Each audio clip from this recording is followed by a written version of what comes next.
for climate action at COP15 in Copenhagen 2009. I was in the core committee. I was part of a closed-door meeting of leaders to find a last-minute solution. While looking around the table, it struck me that international climate finance would be quite difficult to come by. After going back home, I took the initiative to set up the Bangladesh Climate Change Trust Fund to undertake homegrown adaptation projects. Bangladesh is now considered a living laboratory of locally led climate adaptation. So far, we have implemented nearly 800 projects at a cost of US $480 million, and all from our own resources. This is, however, still inadequate compared to the US $7 to $8 billion that we require every year to implement our national adaptation plan. To put things in perspective, the current financing need for mitigation as per all the nationally determined contributions, NDC, is estimated at nearly US $6 trillion up to 2030. For adaptation, it is US $250 to $387 billion per annum until 2030. It is obvious that the widening financing gap is further aggravating the global climate crisis. But we cannot simply afford to allow the global temperature to rise above 1.5 Celsius as agreed at COP28 in Dubai. We cannot go back on our commitment to move towards the net zero future at differentiated timeline for developed and developing countries. We must find solution to unlocking climate financing to keep us on track by delivering on the following 6 suggestions. First, developed countries must live up to their commitment of US $100 billion per annum in the 2 years up to 2025, based on a delivery plan. And by the end of this year, we must all agree on a new climate financing target post 2025, preferably above US $100 billion on the basis of scientific evidence. Second, the world needs to get rid of wars and conflicts, illegal occupations, and mindless killings of unarmed civilians, especially women and children, as we watch in Gaza and elsewhere. The impacts of sanctions and counter-sanctions are felt far away from the scene of the conflicts. Senseless arms race must be stopped, and resources need to be diverted instead of mobilizing the much-needed fund for fighting climate change. Let's keep in mind, when the existence of humanity is at stake, pursuing narrow interest would come to nothing. Third, the acute imbalance in financing for mitigation and adaptation needs to be addressed by the least doubling the current level of adaptation financing. In this context, I again thank President Macron for committing to provide euros 1 billion to Bangladesh for supporting adaptation. Fourth, the long pending issue of streamlining access to existing international climate funds by developing countries must be resolved, including by investing in their capacity. In case of Bangladesh, we only have 2 eligible entities to get financing from the Green Climate Fund, with 2 more in the process. Okay. Fifth, the reforms of the global financing architecture must show meaningful results, especially in managing the debt burden of climate vulnerable countries by expanding their access to grant and occasional loans. And finally, government needs to invest in the right plans, policies, and instruments to mobilize private capital flows for climate action. In parallel, international financing institutions need to develop innovative blended financing mechanism to attain private capital for bankable projects. It is evident that the large climate financing gap cannot be addressed without effective private sector participation. The loss and damage, the decision have taken, but it is my experience that time and again we are taking many decisions. Right. But the main thing is how much it is implementing, or the developed country, how much they are contributing or coming forward.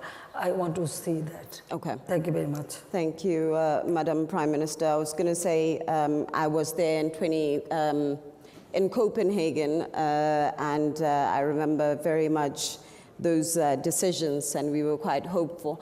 But you mentioned something quite important about spending your own money to deal with the repercussions of climate shocks.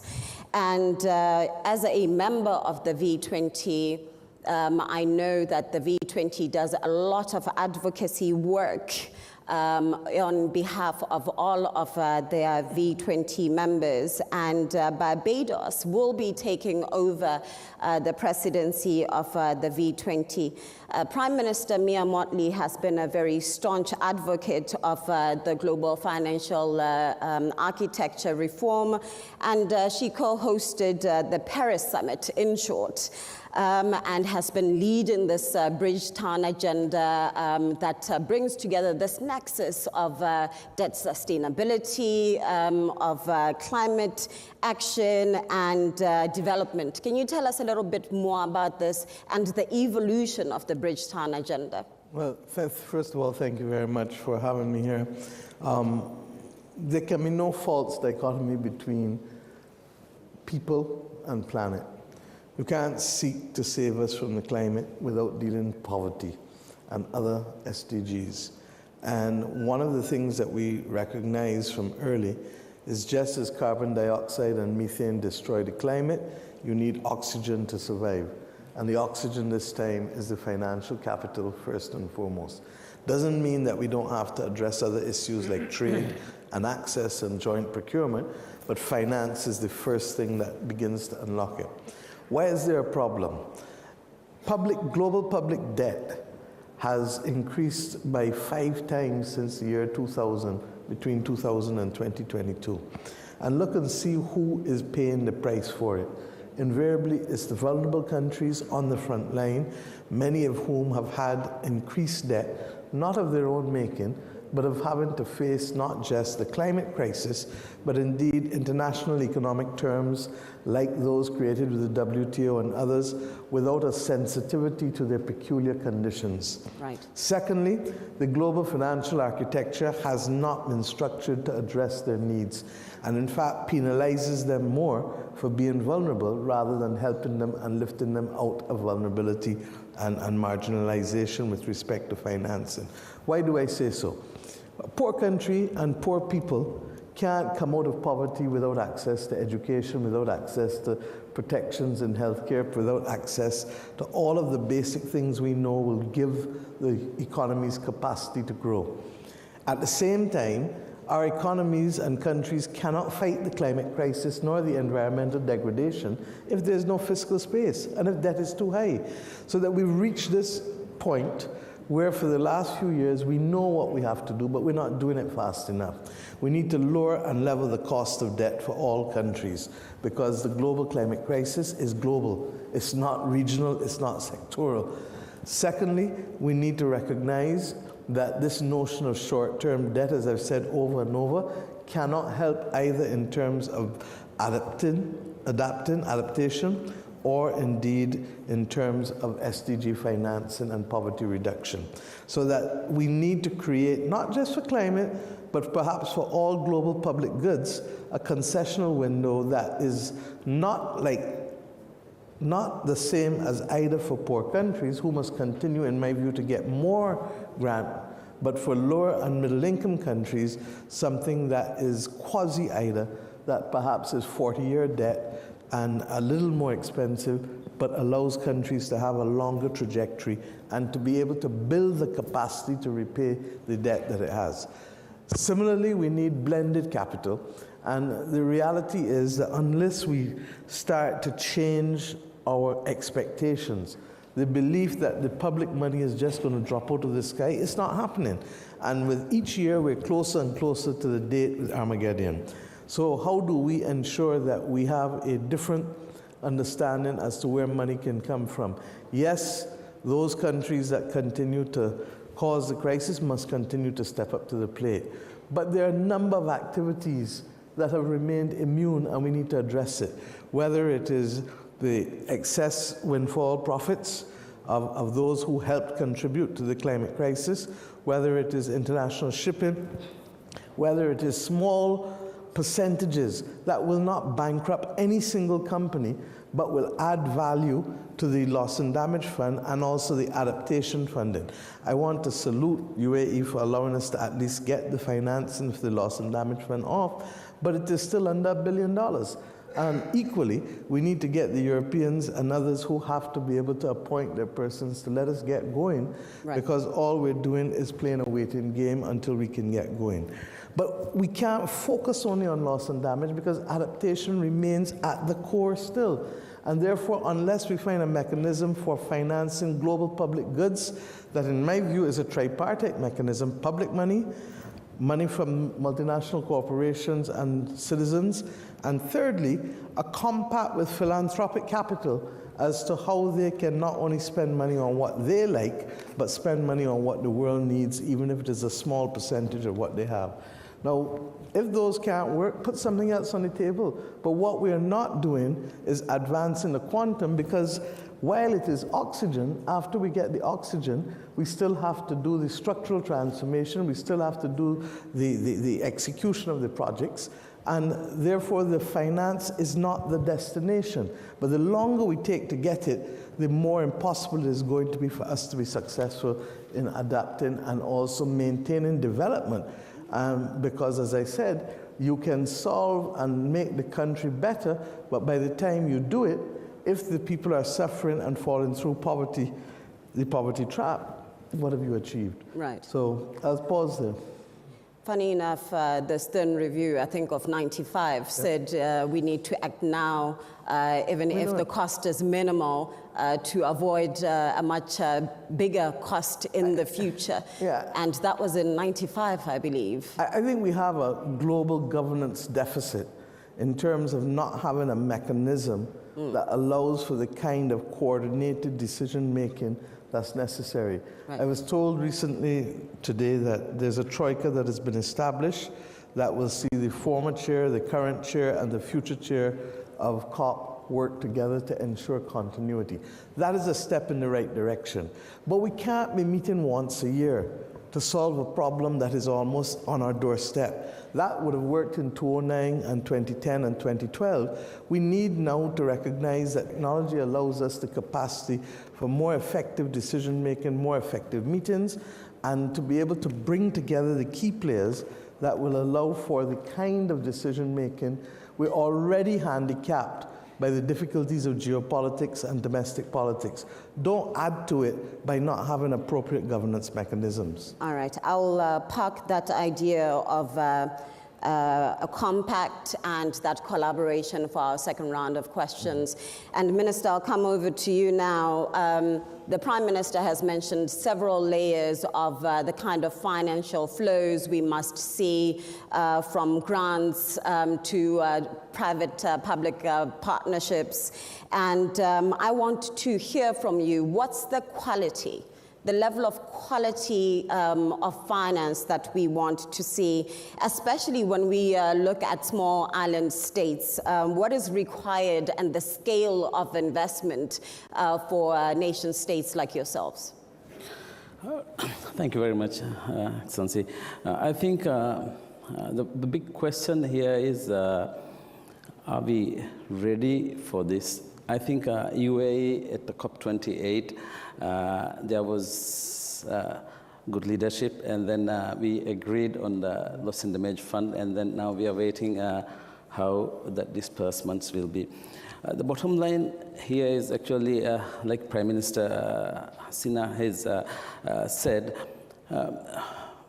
today we keep on spending money which might have been spent on hospitals. I'm talking about the SIDS, small island nations like ourselves, hospitals, schools, but now we have to spend that money on adaptation measures. Like the Prime Minister said, I think we emit less than 0.003% of the global emission, but we are the most hit. So people need to come to the realization that more need to be done. Now today, if we try to access the finance from these, for example, the Green Fund, Maldives has got 20 projects in the pipeline, for which 3 has been approved. The process is so long, but for countries, small countries like ourselves, it's actually very little bureaucracy, very little red carpet. So we are there, but the resources are not there to access these funds. So I think that's the gap that we are talking about. And again, for example, for the Maldives, now our renewable energy production is 4% of consumption, but we have a target of 33% in the next 5 years. Now we are short of $600 million, but accessing these funds is within these 5 years. If we are able to do that, we will be able to achieve those goals that we have been trying to achieve. Now, the other question is actually the quality of financing, the funding that is being available. It's really that are being available really too late to reach us. For example, if we spend $1 today, and we will be saving $15 tomorrow. But what is happening now currently is actually we keep on delaying things until we have to spend the $15 that we have that issue actually. I mean, every year we keep facing this. Another problem is actually small countries like Maldives. We have a population of 550,000 spread over more than 180 islands. So bankability of any of these projects is a very big challenge for us because it has to be profitable. Now, I think profitability and the bankability itself need to be redefined when you talk about the challenges that we have. Now, I think this is one challenge that we have always been advocating. And again, like we said, Maldives in the today when I was coming in, one journalist asked me how is the climate change affecting the Maldives. That it's real. It's there. The storm surges are there. The rains are there. The high winds are there, and it's damaging. So how are we adapting? We are building new islands where measures are there to be safe. And I think everyone remembers that in the Indian Ocean tsunami, we were very badly hit. And then we had a pilot project where we built a safe island. And today we see, even with the climate change, some of these islands are very safe. Right. So, but we need, and so we have projects in the pipeline, but accessing to these finances is the challenge. Right. And like I said, 3 years is a long time to stay because by 3 years, things change. They take a different route. Yes.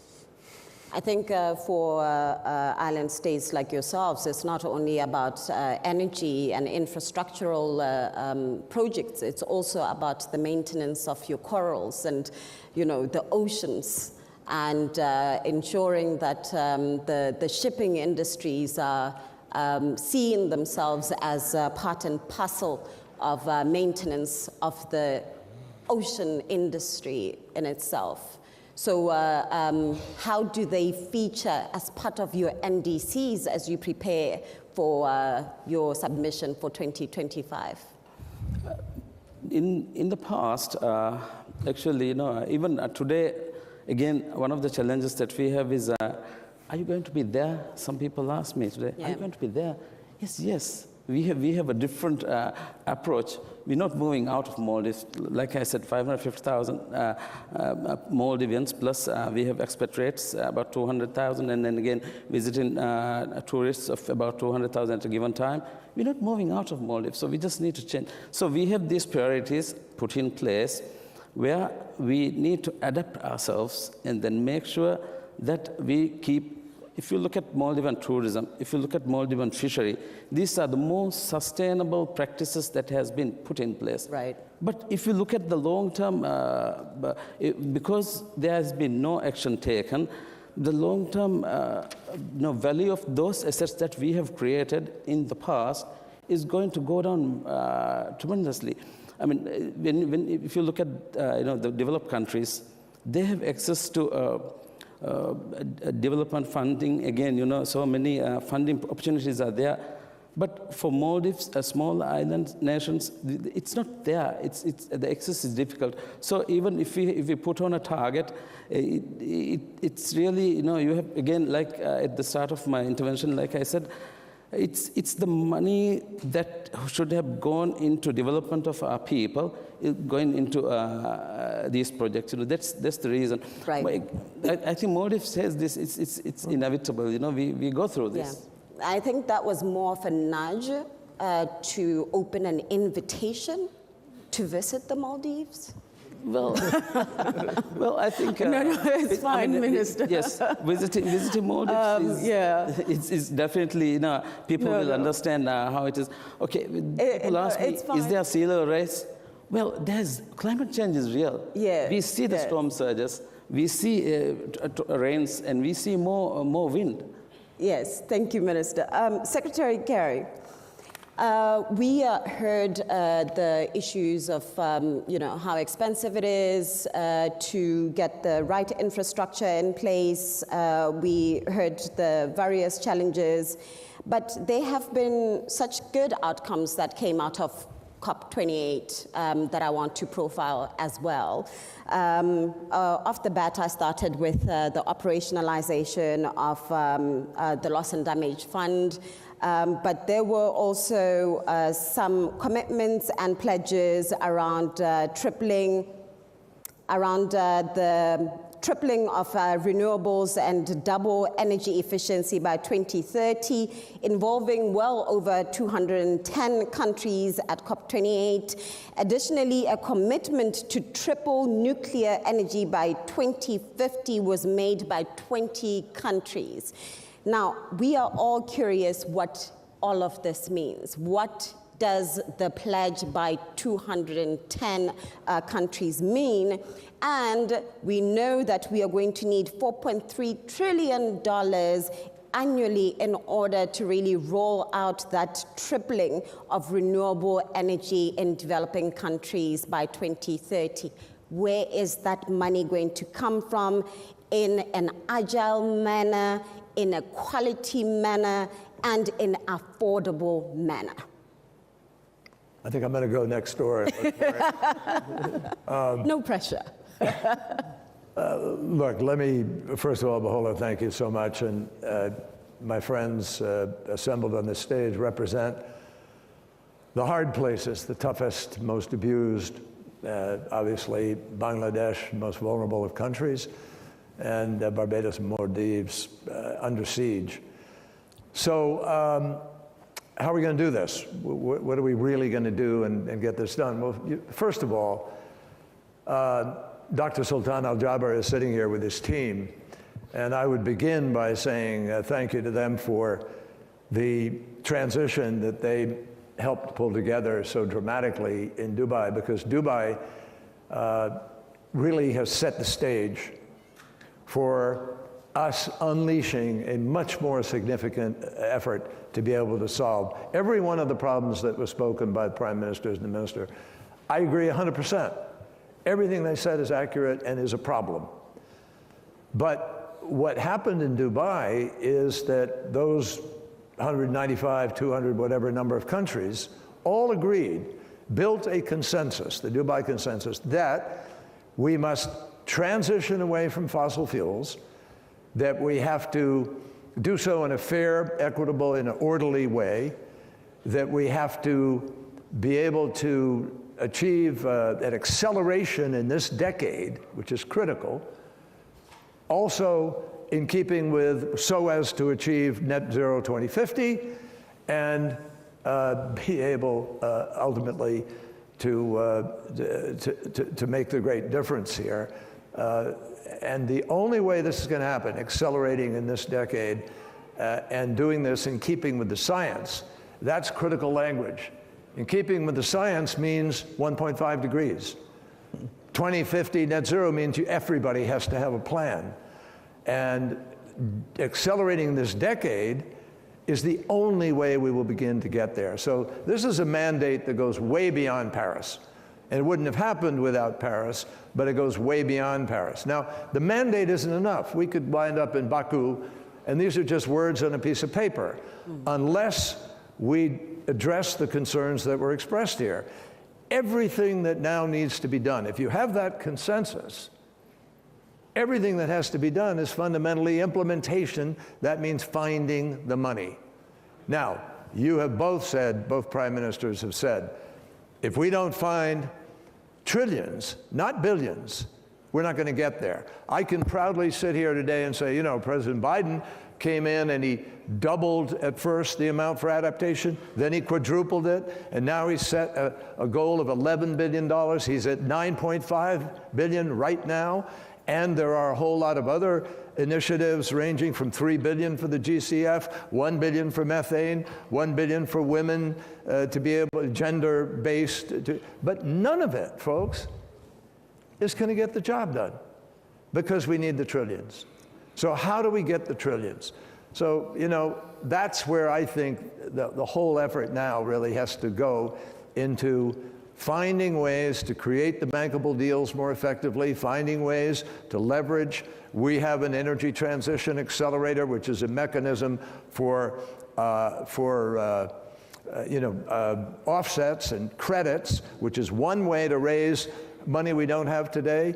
Another is obviously by crowding in money, creating a viable bankable situation, which we can do by putting some public money on the table, some private money on the table, and being able to leverage outcomes. Now, the UAE actually put forward some pretty daring proposals about putting some of this money into play. It's well known that I'm leaving this job, but I feel very strongly that I'm not going to leave the issue because the key is getting the finance. So how do we get it? We have to get more of the developed world to leverage more funding. We also have to find the bankable deals out there. You know, if you're building infrastructure for adaptation, much of that infrastructure for adaptation is also revenue producing. If it's revenue producing, you can go to the market and you can actually raise a lot more money. And so philanthropies joining with public money can offset risk, and then you can begin to put some of those trillions to work. Now, the only people who have those trillions is the private sector. No government has enough money to be able to win this battle. So I think we got to stop kidding around now. We've got to figure out the best way possible to be able to accelerate the deployment of the trillions, whether it's BlackRock or, you know, asset managers or asset owners or whoever it is. They've got to have confidence that if they go out there, they're going to be able to get some return on that investment or mitigate against the loss one way or the other. That's what we've been working on doing with the First Movers Coalition, with Methane Pledge, with all of the things that we've done as separate initiatives. But honestly, the stage is set. And why is the stage set? Because all of those countries understood everything that they've talked about that's happening to them is going to get worse. It's going to get worse this year. Absolutely, according to the science, unless we do more, it's going to get worse next year and thereafter. And that's going to cost us billions of public money, dollars that could be going into exciting the private sector to crowd in to this fact. So I think we all understand the challenge. And we are poised to be able to actually go out and try to meet that challenge. And I think that's where the biggest effort of the developed world has to go, to make that money deploy. And if we do, we really can win the battle, because there's so many exciting things happening in new technologies that could be deployed. But deploying them is also going to cost money. So I think this is as defined as it's ever been. The challenge is as clear as it's ever been. The capacity to meet the challenge is as there as it has ever been. Now we just have to go out and do it. Yeah, thank you. So credit enhancement tools are very important. It brings us to the issues of triple P in financing. But in order for us to crowd in the private sector, I think public funding needs to be prepared to lose like 10 cents in the dollar to get that to deal with that first loss.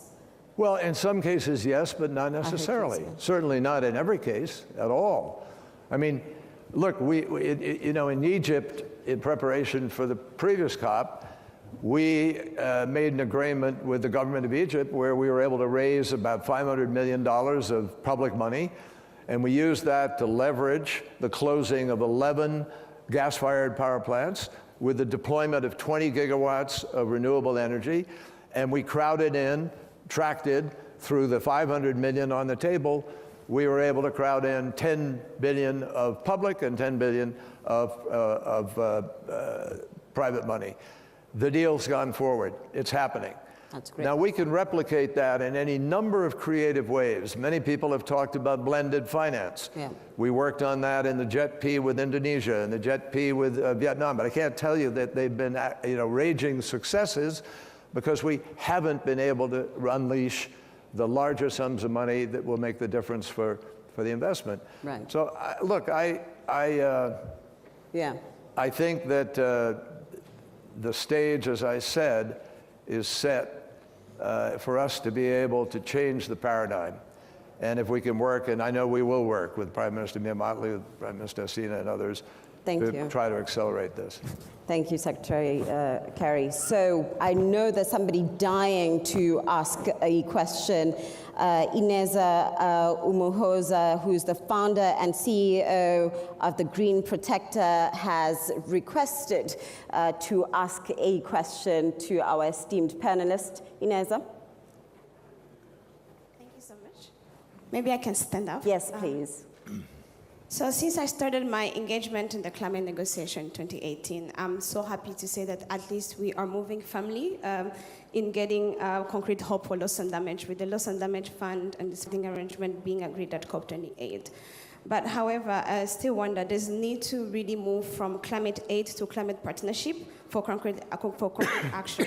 So my question, the first question is, how would this be safely implemented in a manner that does not going to increase the debt, especially for developing and developing countries who are and are still losing their GDP due to climate change impact?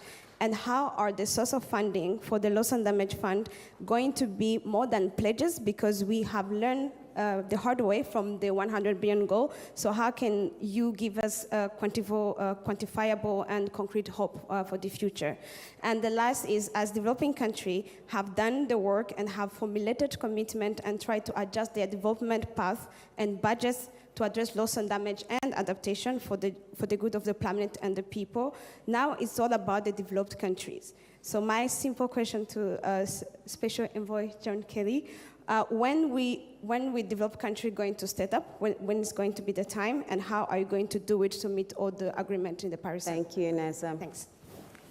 Well, I think I just described to you what President Biden is doing. I mean, remember, we had a president who pulled out of Paris and then zero funded it for 4 years. And when President Biden came in, his first mission to me and others was, please reestablish credibility for our country and help people to see that we're serious about getting this done. That's why President Biden made a pledge of $11 billion for the emergency adaptation program that he has created. He's put money on the table, and we are the largest humanitarian donor in the world. Has it all gone into climate? No. And that's part of the problem. We have ideological differences. We have a Congress that has to appropriate this money. There hasn't been that much money but we've been able to win the battles. now there's $3 billion for the Green Climate Fund and so forth. But please, as I say to you, you said it's up to the developed countries. With all due respect, it's up to all of us. Developed countries need help from developing countries to be able to help provide assurances with respect to some of these expenditures, to provide a legal system that is going to be able to honor contracts, to be able to deal with arbitration if you have differences, to guarantee that the currencies won't be threatened. I mean, there are a lot of risks you have to deal with in this. And we need cooperation together to be able to make these things happen. But I am convinced we're in a different place than we've ever been in. I've been doing this since 1988 or whatever, and starting with Rio. And never have I seen as much momentum, as clear a mandate, and we can deploy these renewables now. That is a technology we have.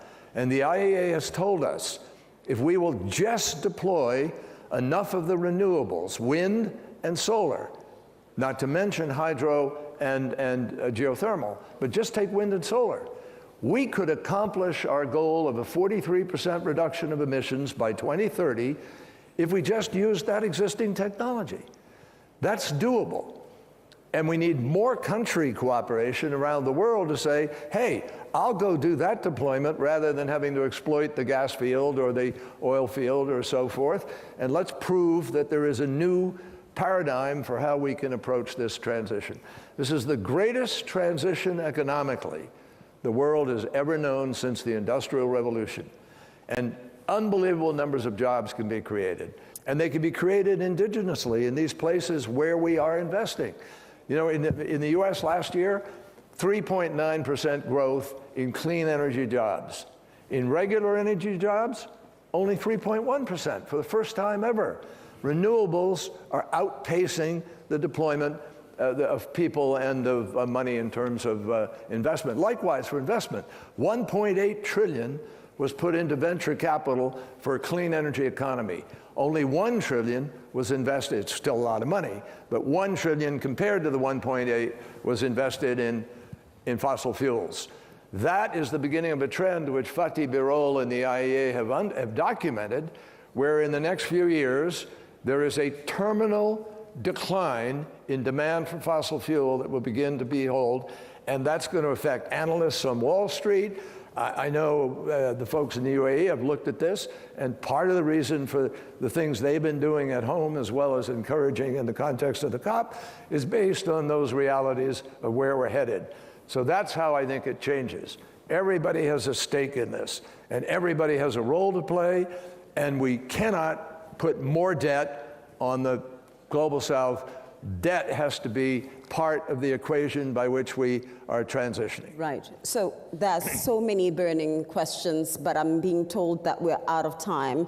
So I've been given one more person to ask a question, who is Kushal Raj, who's a Pacific Policy Director, Conservation International, and also a Munich Young Leader 2024.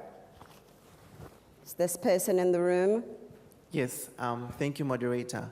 And Bula Vinaka from Fiji. My question to the very esteemed panel, and of course I've done previous negotiations for the Fiji government, is that we talk a lot about private sector engagement and the so-called financing that's available with private sector, but this is not the case for small and developing states, in particular for Fiji, and the Honorable Minister from Maldives would agree. So how do we unlock this private sector in seeds and small island states when there is no engagement? If anything, private sector relies on governments in these countries to actually get readiness support. So what does the Paris Convention or the basically convention provide to these private sectors, and how do we continue to be on the playing field or the level playing field without missing out? And I'm talking about missing out in number of years. And secondly, quickly, just to link up, when we talk about renewable energies, we talk about the use of minerals, we talk about nuclear waste. While we do have the technology, at what cost does it come to environment? And in particular to Pacific Island countries where nuclear waste and dumping has been a practice of the past. Thank you. Thank you. So, yes, thank you. I think, as I mentioned earlier, The bankability, I think Secretary Kerry also mentioned that bankability is an issue for the private sector. So I think we need to stop looking at these projects from the traditional way that's the reason why Maldives and small island nations like Maldives and Fiji and many other are unable to reach these funds because of the way this is done. It takes 3 years, like I said. But again, now there are new trends which are coming up. I think my predecessor at the UNGA introduced when he was the president of the UNGA, I think that there was an initiative from the MVI.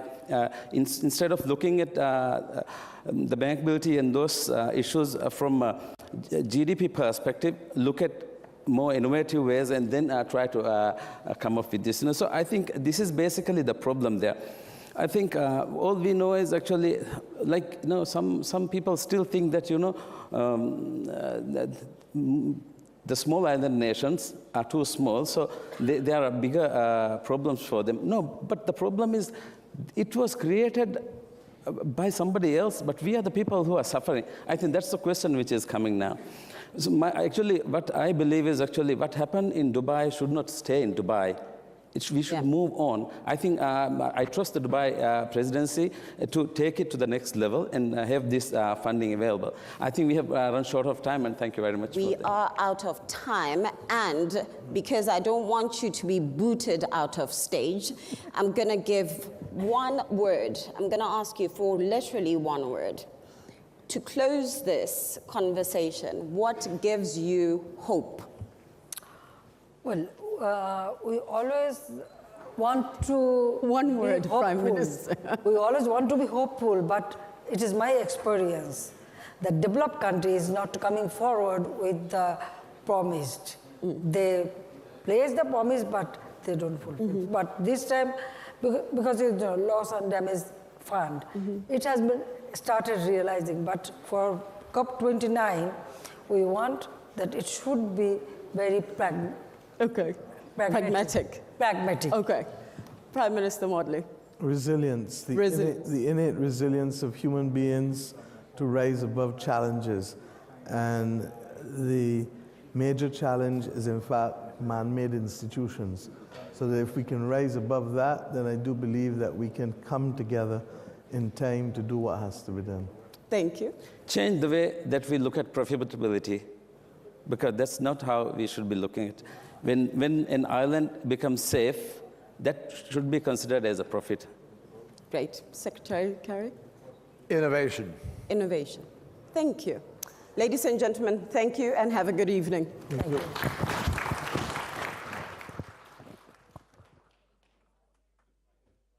Ladies and gentlemen, the main program will continue at the main conference hall in 5 minutes. A very short break for those who just attended our last session. Everyone else, please make your way to the main conference hall. We'll continue in 5 minutes. Was? Wie sollen wir die Sachen dann wieder ordentlich machen?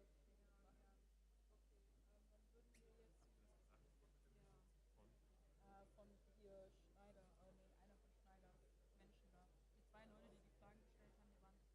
Ja, klar. Ja. Aber es heißt ja nicht, dass wir das hinsetzen sollen. Ja, aber das war ja dann vorbei. Ja, trotzdem sieht das scheiße aus, wenn wir da so rumlachsen und das einfach so mitten im Gespräch umsetzen. Also ist meine Auffassung. Sehe ich eigentlich genauso. Also wenn man da steht, davon ist man halt im Blick, weil hier hinten geht das noch, aber